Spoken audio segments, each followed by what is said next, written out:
This story begins with the prota narrating that many unbelievable things had happened to him and he didn't know where to start telling. So he starts with that unfortunate incident. At that we see that he is tied up and there is a girl coming towards him. He asks her, "What are you trying to do?" because he wasn't a masochist. To which the girl answers him that enough of nonsense and to answer quickly what was his name, and for what purpose had he gone there. At that, our protagonist responds by introducing himself as Jung Chen, and the girl mockingly asked him why he had such a feminine name. Chen replies that his mother had given him that name because he was born in the morning and that everyone thinks it is a great name, because the word Chen fit very well with how handsome I am. But the girl interrupts him by yelling at him to shut up and that no one had told him to talk out of turn. But Chen tells her that it was her who had asked, to which the girl replies that she was not interested in her mother. At that, Chen tells her that she was a very cruel person, because he was the only son in the last 9 generations of his family. He also asks her if she wanted to cut his bloodline.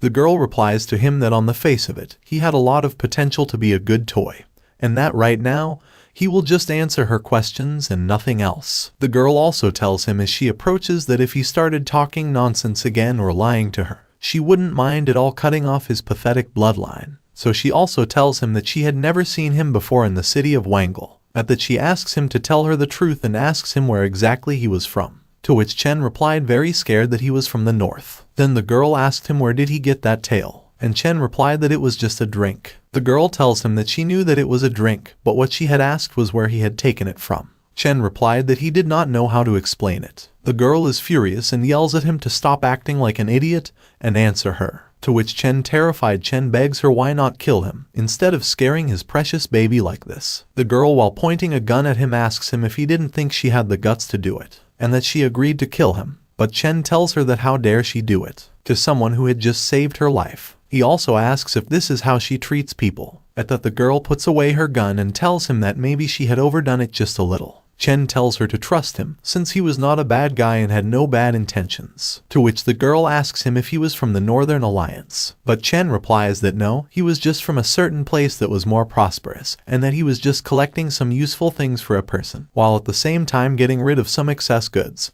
such as the can of cola she had drunk and the can of food she had tasted. Chen also tells her that in short, he had saved her from almost starving to death, and that if he said anything to her today, he feared that neither of them would have it easy after that. At that the girl replies that she didn't know what he wanted from there, but that all the supermarkets, grocery stores, and even all the refrigerators in Wangle City were empty, so she couldn't even find a single slice of bread. At that, Chen proposed to him that they could become partners, since he had just arrived there and since that place was so dangerous, he would need a guide. Chen even offered to pay her a good reward for it. The girl asked him what reward he was talking about, to which Chen replied that he would check his pocket. As the girl pulls out a carrot, Chen tells her that he will give it to her for their first meeting. The girl turns around and says that she hadn't eaten anything fresh in years, and Chen mentions to her that he had plenty of fresh vegetables like that. Now while the girl is surprised and asks if that's true, Chen asks her if she had already made up her mind, and if she agreed with them working together. Chen, calling her a beautiful lady,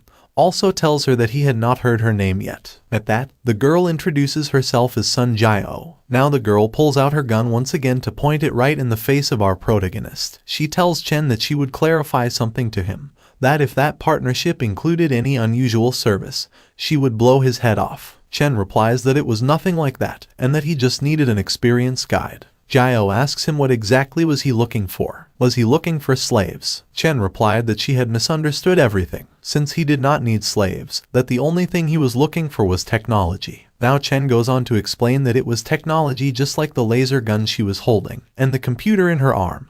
Although they already had those things, they could not produce them themselves, and that is why he had decided to come to that deserted city to get that kind of technology. At that, Jio asks him how hard could it be to make those things, since in Liuding village, many people can assemble them. So she asks him if he was telling her the truth. While Chen feels trapped, he explains that that was just one example, since their technology was very advanced when it came to food production and transportation. But on the other hand, technology in general pales in comparison, and that's exactly why he had come all the way there. Now while Chen says inside that even he would believe his own lies, Jio asks him to talk about his reward now. At that, Chen curses and asks himself what currency will they use in that world. So he asks Jio what currency she would like him to pay her in. This one replies that with C-type batteries, food and crystals would be fine, although she personally would prefer food. Jio also asks if he had any more of that canned chicken curry left, to which Chen replies that there was no more because she had finished it all. At that, Jio gets angry and asks him if he was playing with her, and she tells him that it would be a pity if something happened to him, to which Chen asks her what she was trying to do. At that, Chen realizes and begs him not to do it, but Jio tries to hit him between the legs with her heels. Chen desperately tells her that he will pay her 10 cans of food a month, and that he will take care of all her meals. At that, Jio accepts the deal while Chen calls her an evil woman, and tells her that since they had already made a deal between them, she could untie him. At that, Chen thinks to himself that he had already been tied up for a long time and that his hands were numb.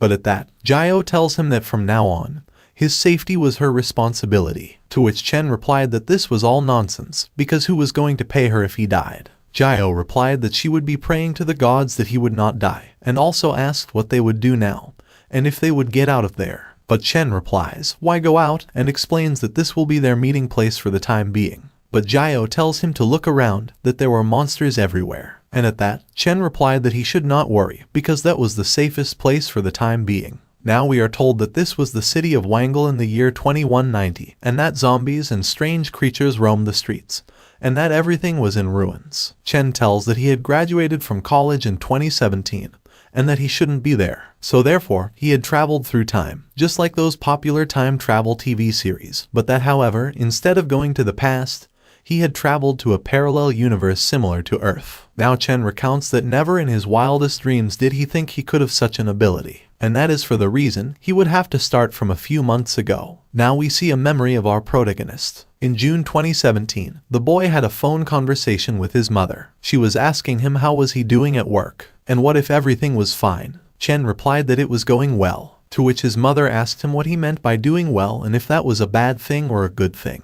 She also asked if he was calling again to ask her for money, to which Chen replied that he didn't have a single coin in his pocket, and promised her that this would be the last time he would ask her for money, because he would pay her back when he found a good job. But the mother claims that he always says that this would be the last time, and asks him how many times will it be the last time. The mother also claims that it had been a year since he had graduated, and that he was still depending on her money. To which Chen replies that it had only been a year, and that in these difficult days, no one could get a good job in just 1 year after graduating, as it took time. But his mother claims that his older cousin had been assigned to a high-tech company right after graduating from college, and that he was even paid a good salary. As his mother is about to tell him about another cousin who was also in a good job, Chen interrupts her by sarcastically saying that all his relatives were amazing. At that, the mother gets mad and asks him to listen to her, since it was not easy to survive in the big cities, and that he could go back home if nothing was working out for him, as his father might need help on the pig farm.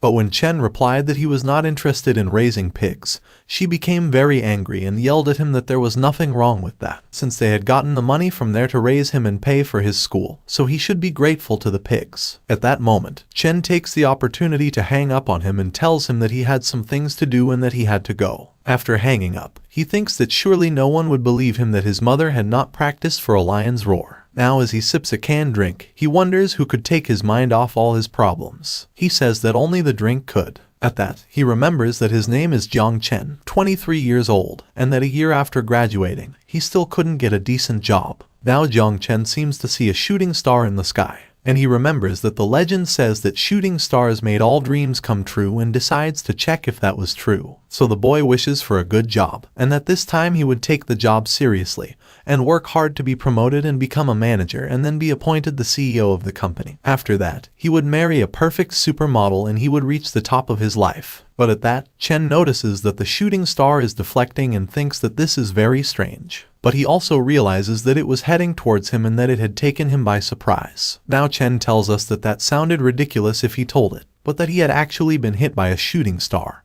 but that it had been because of that accident that he had been given this incredible ability to travel through the multiverse. Now Chen tells that later, he had discovered that after he had absorbed about 100 kilowatts of power, the spaces between the patterns looked like a tattoo near his wrist and filled in. Thus the requirement for a trip through the multiverse would be fulfilled. He had also discovered that in addition to being able to travel to another world, The tattoo contained an independent subspace, a storage dimension about 1 cubic meter in diameter. Now he says that the flutter of a butterfly in the Amazon rainforest could cause a tornado in Texas 2 weeks later, and that any small change could infinitely magnify and alter the course of the future, meaning that the future we might know would be extremely uncertain. Now we see Chen's first trip through the multiverse. This had led him to an abandoned house, to which Chen says that apparently that house had not been visited in years. He comes across a newspaper and reads a news item that said that in the year 2150, global warming had intensified. Overexploitation caused shortages of all kinds of resources. There was an economic crisis in the year 2164, and a political crisis in Poland had triggered a war between Europe and China, so the Red Army had begun to invade the West. As a result, global geopolitics had been caught in a state of tension. It is worth mentioning that in this parallel universe, the USSR had not dissolved in 1991, so the political world had dissolved into 3 parts: NATO, formed by the United States and its alliances, a Soviet-dominated Europe known as the CCCP, and finally, the PCA, formed by China and Southwest Asia, the rest of the countries having remained independent. By the year 2171, tension between Europe and China had escalated as the CCCP declared war on the PCA. Both sides accused each other of provoking the war, which would trigger World War III. In that winter, China and Japan had a naval war due to the dispute over the South China Sea. NATO and the CCCP declared cooperation as fires spread across the battlefields in Asia. That same year, a political crisis erupted in Mongolia, which strained the relationship of the CCCP and the PCA, forcing the two into a rigid border standoff. In 2172, the CCCP detonated the first nuclear weapon in Paris, which officially led to World War III, a nuclear war. By the year 2173, this modern war had entered a surprising stalemate.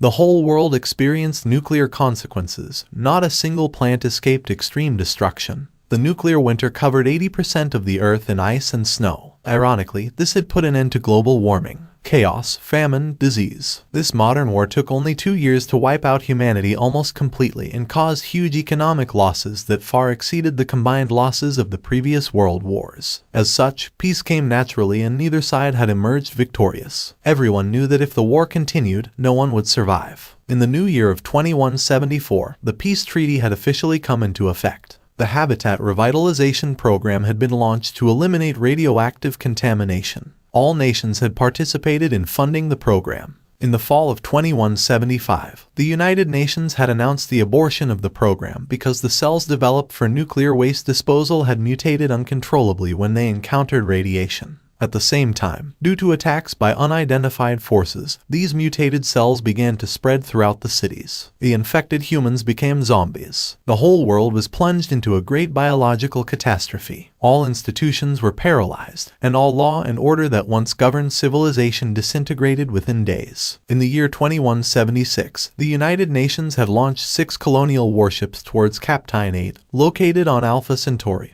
with the last hope of humanity. These ships ventured into space in order to find a new world and sow the seeds of civilization. However, none of this had anything to do with the people who were still struggling on Earth. Now Chen thinks that he turned out to be in the year 2190, and that there was still the city of Wangle in China, but that it is completely different from the one he knows. He also wonders who would have thought that all this would happen in those years. But then Chen decides to look out the window to see what the world was like now. But when he sees one of the monsters, he gets scared and wonders what the hell was that. What if it was one of those mutated creatures? He thought it was too dangerous for him there, so it would be better to go back. Back home, he realizes that the tattoo fades after a round trip to the multiverse, so it would be better to recharge it. At that, Chen sticks his fingers in a power socket and thinks that there might be something valuable in that world, so he should go back once more. But he stops even though it would be a real problem to go there without a good plan. So he decides to prepare for the trip and goes to the supermarket to buy cans of food and boxes of instant noodles. He thought that should be enough for 3 days. He also thought that he didn't think he would spend the night there, but that it would be better to be forewarned and prepared just in case. Now we see that Chen has returned to the other reality.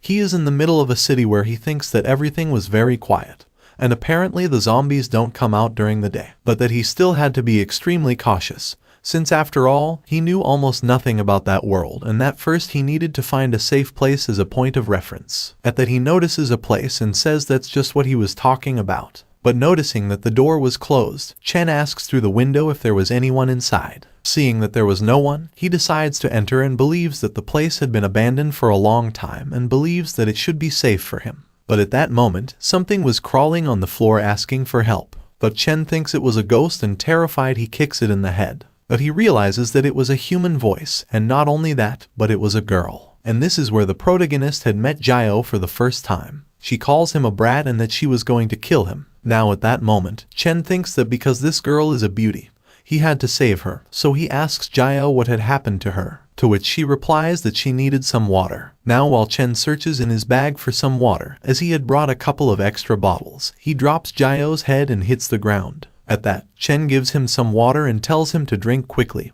He also asks Jio how he was feeling. Was she feeling better? She replied dying, she was very hungry. But Chen, dropping the girl's head again, says that fortunately he had brought some canned food and asks her to wait a second. At that, Jio gets furious that he had dropped her and tells him that he will break his balls. But at that, Chen thinks the girl was rambling because of how hungry she was, and taking her by her arms, asks her to stop talking and to eat instead. Now we are back to where we were at the beginning, where Chen tells us that what had happened next, we had seen before. And that at first, he believed that the girl would offer him her heart for saving his life, but that he never thought he had rescued an ungrateful ingrate. But he also thinks that luckily, she has a bit of a conscience. Now he is questioning whether he really would have run into cannibals or slave traders. He probably would have ended up as food or product. So danger was lurking everywhere, and good thing he had already made a successful deal with this woman. At that, Jio turns and asks Chen how he was going to transport the supplies in that place. But he replies by explaining that of course his companions have ways of doing it, and that there was no need for her to worry. Now Chen takes a look around and thinks that those paintings sure are worth millions, but those great painters probably don't even exist in her world, so taking them home would be a wasted effort. So now he sees a pile of gadgets on the floor and says that those devices there were high tech for them.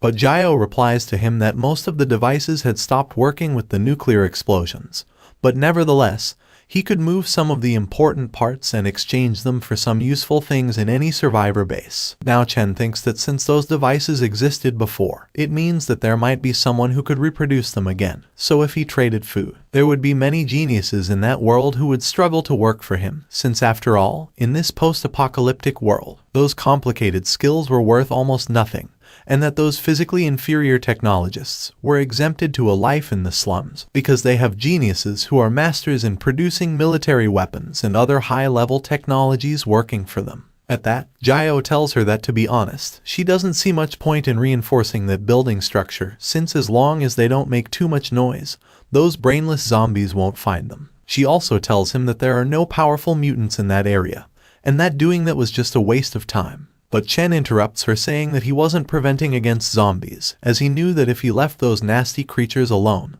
they wouldn't come to bother him. That the sun was preventing against intruders, as he was sure she didn't want someone to come in and slit her throat while she sleeps. He also tells her that since they will be hanging around that town for a while, that would be their supply point. Jio, accepting the orders, thinks that no one would dare to enter such buildings that had already been looted. At that, Chen asked her if she didn't have a map of that place, to which Jio answers by asking her what was her epade, and that she could send it directly through there. But noticing that Chen did not understand anything of what she was talking about, she explained that it was a smartwatch and asked him if he did not have one of those. At that, Chen, a little indignant, tells her that he could buy one, to which she tells him that it is hard to imagine that he has the courage to explore the city without an EP. She also asks him if he wasn't afraid of having excessive radiation in his body, so he tells him to try it on. Chen replied that it seemed to fit him very well and asked him where did he get it from. She replied that it was from the hand of an unfortunate corpse. At that, a screen is displayed where Chen's specifications are shown, where it says that his muscle strength is 12. His bone strength is 10. His reflexes are 11. The activity of brain cells is 14 and his radiation level was 11. And the latter looked like a normal level. To which Jio mockingly told him that none of his abilities exceeded 20, so he asked him if he was really a man. To which Chen replied in a mischievous manner, asking if she wanted to check it out. Now we are shown a little joke with a chicken coming out of Chen's pants. The chicken says how could he say no, and that it was now or never. But being pointed the gun at by Jio, Jio says regretfully that he'd better next time. Now Chen thinks that she was too dangerous, and that he had better do that kind of nice activities in the modern world. Because with money, getting pretty girls was no problem. He also wonders why the girl who had fired him had suddenly appeared in his head. and that it would be better if she didn't run into him. Jio surprised him by asking him what was wrong with his little boss and why was he so quiet all of a sudden. He replied that it was nothing and that he was just remembering something from the past. Now Jio thinks that it's no use offending her meal ticket, and that with him here, she will never have to worry about going hungry again. What's more, she would be able to taste very delicious food and that the immature boss she had gotten seemed like a nice guy, even though the word nice guy no longer existed in such a devastated place. At that, Chen asks her if she could not laugh so mischievously while looking at him. She responds by asking him mischievously if he didn't think she looked attractive when she laughed. Chen replies sarcastically whether he should answer with a yes or a no. Now we see how Chen is thinking that this world must be full of treasures, and that any of the simple equipment there could easily surpass the prototypes found in the scientific laboratories of his world, but that it was not practical to bring these high-tech devices directly to sell them in his world. So in a loud voice he says that he needs the gold from that place, to which Jio asks if she had misheard him, and what did he want that for? But Chen replies that surely in that post-apocalyptic world, gold should not be worth anything, since in a place where everyone is starving, no one in their right mind would exchange food for those shiny things, but in his case, it would be the only valuable and exchangeable thing. At that, Jio doesn't understand anything he was telling her, and Chen tells her that she didn't need to know much, to which Jio replies somewhat offended that he should stop asking if he didn't want to explain. At that, Chen gives her a loaf of bread and while Jio was indignant, she asks him what he wanted, to which Chen answers in the form of a question if she hadn't told him that he had to take care of her meals. And he also thinks that he wasn't desperate enough to sleep with someone who would possibly bite the chick off his legs. At that, Chen tells her that this is breakfast, and that it is 3 meals a day, but that she will most likely have to eat lunch outside and gives her a can of food. But Jio starts to imagine everything and thinks that in that wasteland, she had seen many killing her own kind for a little food to feed themselves, that she had met cannibal bandits who tried 2 times to turn her into cooked pork, so this was the first man she knew who cared if she was starving.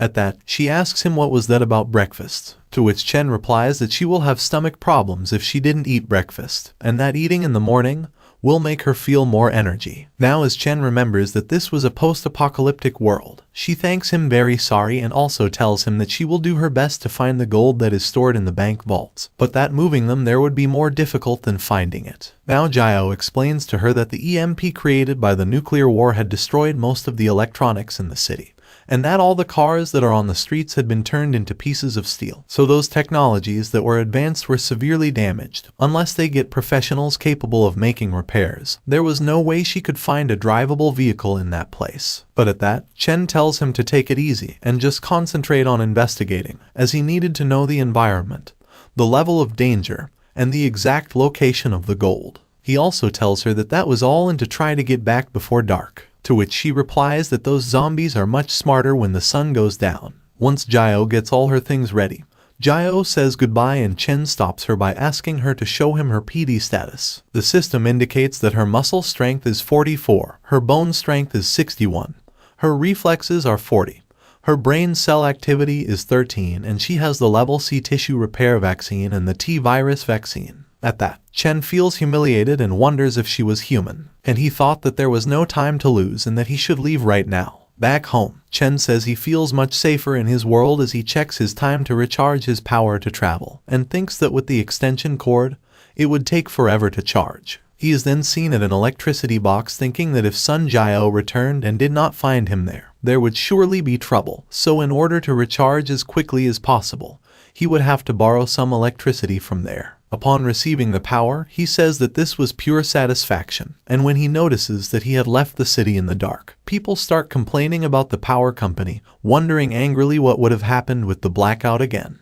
and that they would no longer be able to watch the qualifying match. They also wondered where had the power gone, since that was driving him crazy. But at that, Chen decides to run out of the place. Back at home, he thinks he needs to find an early solution to his recharging problem as soon as possible. He wonders if he should ask someone to improve the circuit, but it would be very difficult to explain the power consumption, so he would be in trouble if he attracted the attention of the authorities. So he wonders whether to stay somewhere else, or rent a warehouse with the capacity to support a high current output. But what would be better if there was something else to replace electricity as a power source? At that, the watch system tells him that once the radiation level exceeds the threshold limit of 50, the user's health would be affected. So it is recommended to store some iodine in the EP to control the radiation level in the user's body. But Chen is surprised by the message and gets out of bed thinking that the man is iron, food is steel. But to go a day without food is something he would not accept, so the first was to fill his stomach. While preparing something to eat, he mentions that he had not passed the Oriental Chef exam for nothing. He also wonders how many kilos or tons of gold he will be able to trade that food for in the post-apocalyptic world. For indeed, holding a can of food in the town of Liuding, that would probably attract countless of sexy women. But then this one is thankful for not living in that world and wonders what would happen if that third world war broke out in his world too. He thinks that a useless graduate like him would probably die in a random corner. But he slaps himself in the face saying that he should stop thinking about nonsense and should rather focus on the present. Just when he had everything ready, he stops, thinking he'd better take a little more just in case. Already at the base of the post-apocalyptic world, Chen lies on the couch thinking that not even half of the energy had been consumed that time. So thinking that his weight had not changed, he wonders if it could be that the storage capacity has increased. And he thinks that maybe its storage capacity grows with the number of charge. But he decides to assume that was the case, since he didn't have the slightest idea how it worked. Now Chen is at what looks like the power source of the place, and wonders how he can operate that thing that looks like a power distribution cabinet. But once he gets it all powered up, he thinks it was alright with that high tech. Now Chen thinks that living there wasn't bad at all. But at that moment, Chen looks out of the window and notices that Jiao had already arrived. He thinks that it had not taken her long and that she seemed to bring something. But when she is jumping and realizes that the door was already working, falling down and getting up, she angrily hits Chen asking him if he wanted to kill her. And Chen replies that it was just an accident. To which Jiao tells him that she was very tired, because the bank was full of zombies and that it had almost cost her 2 batteries of ammunition to get rid of them. Also Jiao explains to her that the bank vault is sealed with thick layers of steel, and that she was unable to open it, but that she had been able to find some gold bars in the VIP room. Tossing the bag to Chen, Chen says that it was something very heavy and wonders how come she brought that all the way here, and that it was really very heavy. At that, Chen throws him a can of soda while telling him that she seemed to have really liked that drink. But Jiao asks him if he didn't have a can that was really cold, to which Chen replied that the cooler there was still usable. Once inside the building, Jiao claims that he's not going to tell her where he got the can anyway, so she asks him what's next, since she feared that they will need a professional if they want to open the vault and move the gold there, and that they will also need at least some powerful explosives or highly trained hackers to break the electronic lock. But at that moment, Chen wonders to himself if that girl was pulling his leg, and where would he find explosives in such a harmonious society? So he asks Jiao directly that where could he get those 2 things, to which she answers that many survivor bases have them, for example the Liuding village. At that, Chen asks her if it was far away from there, to which Jiao replies that it was a very interesting place, and considering where they were, it was a bit expensive. But Chen immediately asks her to explain what that meant. To which she replies that except for presidents who own property and labor who have sold their freedom, visitors must pay the value of 1 unit of energy crystals or items of equivalent value to enter. Then while Chen asks her what is a crystal unit of energy, she answers that it was this thing, and explains that this piece of crystal has approximately 37 energy units, and that he could use his EP to check it out. She also tells him that they are very hard to find because only formidable mutants are able to crystallize it in the back of their heads, and that if it is possible, she would not like to run into those things again. Now Chen asks her what is a unit of energy crystals worth, to which she replies that 1/10 of a can of meat, or half of a normal can of food, 10 nutrient supplies, 1 Type C battery or 3 energy ammunition. He also comments to her that he could trade many things for the crystal. But just at that moment, Chen realizes that the crystal could also charge the tattoo, to which Jiao explains that this type of energy source could be used as currency in many of the survivor bases, and that he can even get a woman from Liuding village to spend a night with him.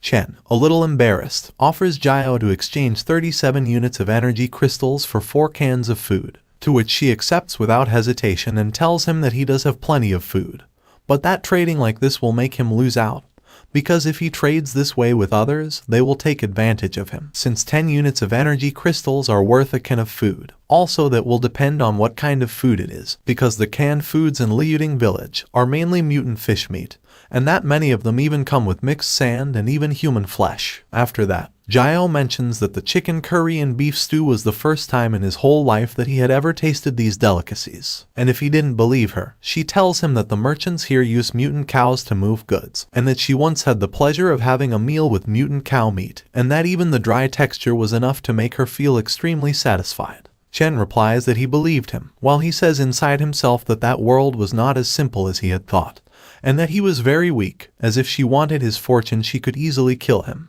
Then he remembers about the gold, and thinks that those gold bars would be enough. He wonders if maybe he should leave now, as he could turn into a can of food if he stayed, or mutate due to the radiation wandering the unknown streets. But at that, Jayo interrupts him to ask what was happening to him, to which Chen thinks that no matter how anxious he is, he was never supposed to show it. So he replies to Jayo that nothing was wrong with him, and that he was just thinking about how to make deals according to the prices here, since while there was plenty of food where he got it from, it's as brutal as it is here, so he believed him. To which Jayo replies that since he was her boss, in addition to her guaranteeing his safety, she also believes she has a responsibility to make sure he doesn't get cheated. So she explains to him that if someone goes after her wealth, that would also be a serious problem for her. So she asks him to take her with him if he ever trades with anyone else in the future. At that, Chen finds himself moved because he cared for her and thinks that the less trouble the better, as he was lying right now just to avoid unnecessary trouble. But Jayo asks him not to look at her like that, as it was giving her goosebumps. At that, Chen shows her the kitchen, and Jayo looks very shocked at how crowded the refrigerator was. Chen tells her that he had already explained to her that the refrigerator worked, so she tells them to leave the canned food to eat something fresh that night in celebration of their first employee. And while Jayo was in shock and couldn't believe it, Chen tells him that surely she must have many questions, but they could discuss it over dinner together now, so he asks her if she knows how to cut tomatoes, because that night they will be eating fried eggs with tomato. Now Jayo tells us a bit of her story, saying that even though they were living in poverty, a word people had been using for decades, she had her parents and her beloved Herman by her side. Compared to the nuclear winter, which lasted for years outside the survivor base, the atmosphere inside was like paradise, until one day the base was invaded. After she learned that many mercenary groups specifically choose poorly defended and newly opened survivor bases as targets, they take advantage of the remaining kindness that the people who are about to leave them had, robbing them of their survival supplies and devastating their population, and that since that incident, she had gradually developed into a wasteland survivor. But at that, she is interrupted by Chen, who asks her to cut the tomatoes more slowly and calmly, as she almost cuts the chopping board as well. Chen asks Jayo when was the last time she had cooked, and she explains that each ingredient is the result of effort, so she had to be very kind to them, that she had to pour her heart and soul into the process, that only then they will reward you by becoming a delicious dish. When they were already eating, Jayo, very excited and with her mouth full, said that she bet that not a single person alive in this moor had eaten her so-called fried eggs with tomatoes, to which he replies that he knew she had many questions in her mind. For example, how come he has so much food? But Jayo interrupts him by telling him that she wouldn't know how to explain what she was feeling, that it was as if he had stepped out of a fairy tale. Now very moved, Jayo tells him that in the survivor base, some books published before the war were called fairy tales, because everyone lived in harmony with family, friends, and even lovers. After that he wonders how could he not call them fairy tales. Now while Chen thinks that this world was too interesting, he gets up saying that he would be right back. Now we see that Chen is back saying that where he comes from, when people feel tired and lost, they have a couple of drinks. So he leaves some cans on the table and Jayo, tasting them, says that it didn't taste as good as the soda. At that, Chen replies that it would help him let his emotions out, which was a good thing in the end.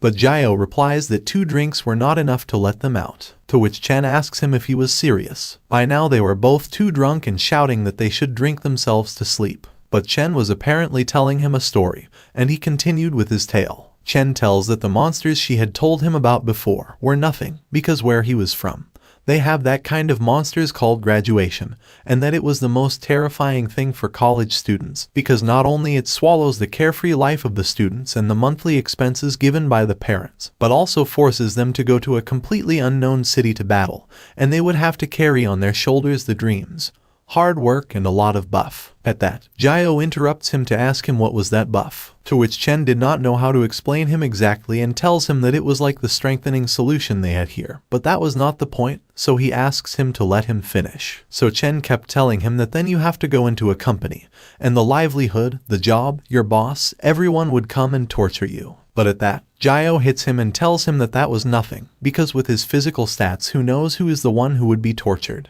But this one had had too much to drink already and starts to babble that she couldn't open her pee to prove it. To which Chen snatches the cup from her, telling her that she had had too much to drink because that was clearly her shoe. But Jio gets angry and asks him how dare he take her things. But Chen takes him down with a wrestling hold and slyly tells her that he's going to show her right now exactly who's boss. Then he gets on top of her and Jio is very embarrassed. She asks him what he meant by that. But at that, Jio reverses the situation and now she is the one on top of him and tells him that she is the one who wanted to be on top. Chen, a little scared, asks her why she has so much strength. Now we see again the joke with the little chick. Jio approaches him and the little one asks her what she wanted with him. But she laughs mocking and says that he was a cute and tender chick. But he gets very angry and tells her how dare she call him a chick. She then transforms into some kind of super chicken and with an intimidating look tells him that she had really made him piss off. And while Jio couldn't believe what he was seeing, the chicken tells him to show her what he was really capable of. Then we see the poor but lucky chicken throwing up and saying that he couldn't take it anymore. That 10 battles in 4 hours had drained 20 years of his energy. Now that the action is over, we see the guys in bed while Chen apologizes and tells her that he will take responsibility for what happened. But Jio laughs slyly and replies that he wasn't going to tell her to marry her or that he will protect her forever or any of that love stuff. She turns to him telling him that those things were written like that in those ancient books that reminisced about the past. Then he tells her that he was able to feed her, but she replies that she was not easy to feed and that she had many enemies. To which Chen replies that he was not afraid of that. Jio tells him that she still had things she needed to do and Chen replies that he will help her and to believe him. To which Jio kisses him and asks him then what was he waiting for. And calling him her man she asks him to feed her now. To which the chicken could not believe that he was being called again. The next day, the poor but lucky chicken said he had finally survived until dawn and collapsed on the ground. Now we see both guys walking through the streets of the city, to which Chen tells Jio to wait, because last night's intense session had left him dizzy, and his legs were shaking, so he needed to take a break. But Jio replies to him to cut the crap and asks him if he wasn't a man, and asks him to catch up with her quickly, to which Chen frustratedly replies that men's tiredness will never be understood by girls. But Jio tells him that danger was lurking everywhere, so he should stay close to her. At that, Chen stops and wonders if it was about to rain. But Jio replied that these were not normal clouds, but radiation dust. Chen asks if that meant that they were completely exposed to radiation. But Jio told him not to worry and explained that as long as there was still iodine in his PD, the radiation level would not exceed his limit, and that he should not worry if he grew a third hand. But if he passed by areas such as a nuclear reactor or a former government parliament, where the radiation was very high, it would be wiser to wear a protective suit. Now Chen remembers that he wouldn't be there if it wasn't for her bad idea. And he remembers that Jio in bed was telling him that since he had promised to help her, he would have to learn some basic knowledge regarding combat. So in the morning they would go out together so that at least he would learn how to shoot and how to protect himself. But he would reply that it would be better for him to be part of the backup staff. To which Jio gets angry and yells at him to shut up, and that in the morning they would go to the survival camp on 6th Street, because he needed to inject the anti-infection vaccine, because without it, it would be too dangerous, so he had to go. Back in the present, Jio asks him to wait, because now they will pass through a zombie-infested area, and the best place to hone his shooting skills was the battlefield, so Jio asks him to take out his gun. And while Chen asks him which one he meant, but Jio explains to him that Sirius SK-10, short and medium range assault rifle, and that the best type of weapon against zombies was the laser, as it makes little noise and have high accuracy. But to start and become familiar with shooting, it was better to start with kinetic weapons, with PK-200 assault rifles of 7.62mm caliber. He also explains that kinetic weapons are not as accurate as laser weapons, but that the high piercing power and reliability could not be underestimated, as it could even serve him to crush his enemies without any problem. He explained that the safety was located on the upper right side of the hilt, so he should remember to activate it when he did not intend to shoot. Now while Jio asks him to proceed, Chen asks him if those mutant animals would not attack them. At that, Jayo replies that he shouldn't worry about that, as they won't, and explains that not all creatures are aggressive, like rats, for example, that although they are huge in size physiologically their innate fear of humans still remained. But that is for the cockroaches, they look terrifying but due to their feeding patterns, they will not attack living creatures. He then explains that zombies stop all activity during the day, as the mutated cells in the back of their heads require a stable environment for photosynthesis. So the ones they should be very careful of were the carnivores, since they usually feed on zombies and other inferior mutants. But of course, they are not picky eaters when it comes to humans. And finally, the most dangerous ones are the humans themselves.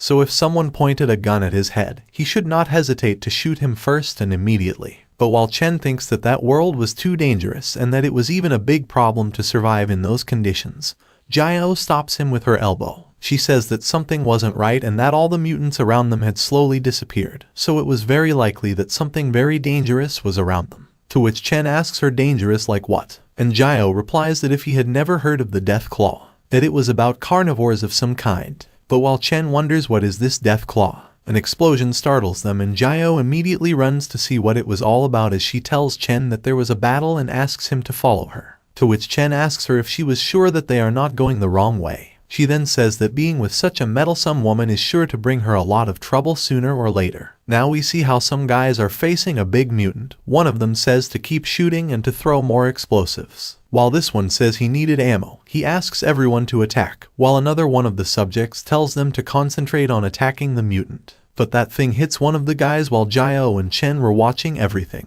At that, Jayo thinks that it was a mountain of flesh and wonders why that thing had appeared right there. At that, Chen asks him what the hell was that, and one of the guys tells his companions to open fire now, as they could not hold out any longer. Having already defeated the mutant, Jayo explains that the Russian's fat was very thick, so individual weapons are completely obsolete against it, and that its bad habit of throwing things makes fighting a nightmare, so a Type 99 anti-tank cannon.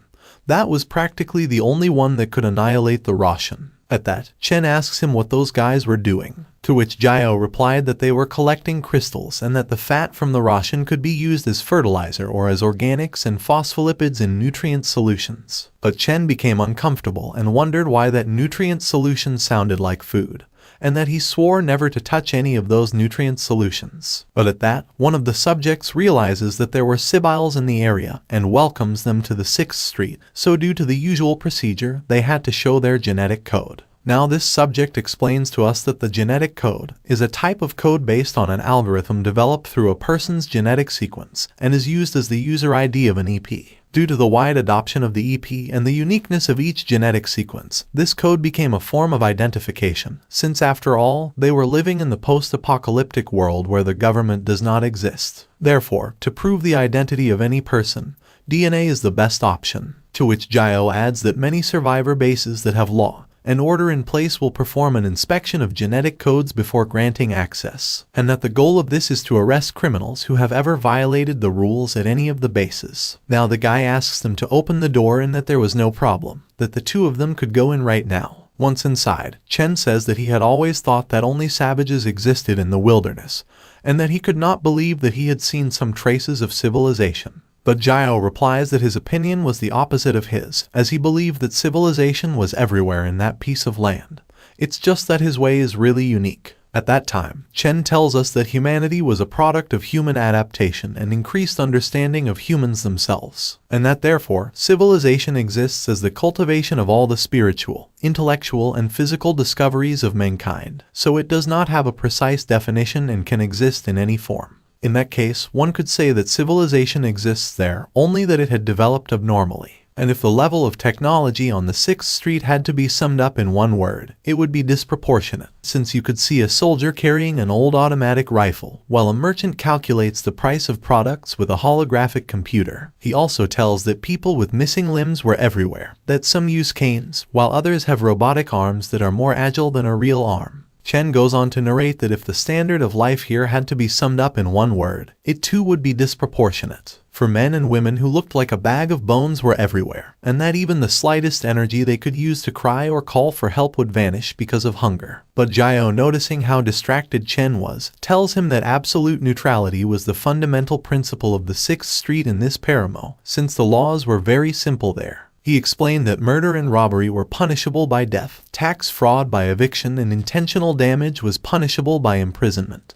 But at that very moment, Chen realizes that something was going on and exclaims to a person, "What were you doing?" and demands that he stop. But Jiao suggests that it is better for him to keep his mouth shut, to avoid unnecessary problems. Chen asks him, "Why didn't you shoot that guy over there?" And Jiao replies that he shouldn't do that anymore, since he was an inspector in charge of cleaning up the corpses in the slums, and also tells him that enough was enough, and that he, after some time, would surely get used to it. But Chen mentions that clearly that woman was still alive. But Jiao explains to him that the inner circle of the 6th Street was more organized, but that it would cost them a crystal of energy to enter. Since they were only there to exchange some useful things, the outer market would suffice. And that although it was covered with garbage, this was better than the slums, since the corpses of the thieves and criminals who were shot dead are thrown directly into the dump.